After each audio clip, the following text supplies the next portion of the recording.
Umasa ang PNP chief sa hamon ng sapakan nila ni Vice Mayor Baste Duterte. Sabi pa ng general, sa Araneta na sila magboxing ngayong linggo para sa charity.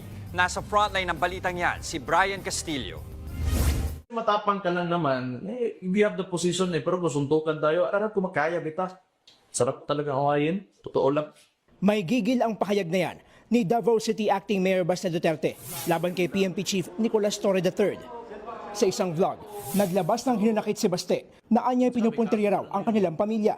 Ang hamong suntukan, hindi inatrasan ng general at nagsuggest pa ng venue. Kung yan ang gusto niya, madaling pagbigyan yan, boxing na lang para madaling iset up at gawin natin this coming Sunday, 9 o'clock. I'll be there in Araneta. I'll ask Araneta to set up a boxing ring. Hopefully they will oblige. Kung wala naman, di maghanap tayo ng kung saan gym ang gusto niya. Pero bukod sa palitan ng sapak, bakit hindi raw gawing sa pulsa kabutihan? Mungkahi ni Torre, charity boxing match. Marami ang nasalanta ngayon ng bagyo at baha. Maybe we can use this moment or this opportunity to raise funds. 12 rounds sa sundukan para maganda at para medyo marami-rami ang ma-raise natin. Kasi matapang At nang tanungin kung kailangan pa bang mag-practice.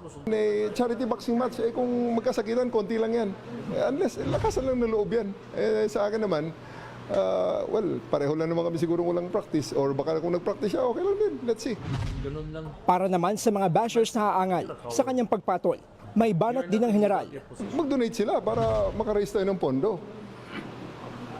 Pay-per-view.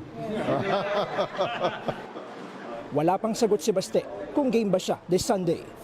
Nagbabalita mula sa frontline, Brian Castillo, News 5. Mga kapatid, Ed Lingaw po, maging maalam at may pakialam sa mga napapanahong balita sa ating bansa. Para sa mas malilimang pagtalakay at paghimay sa mga issue at headlines, mag-follow at mag-subscribe sa social media pages ng News 5.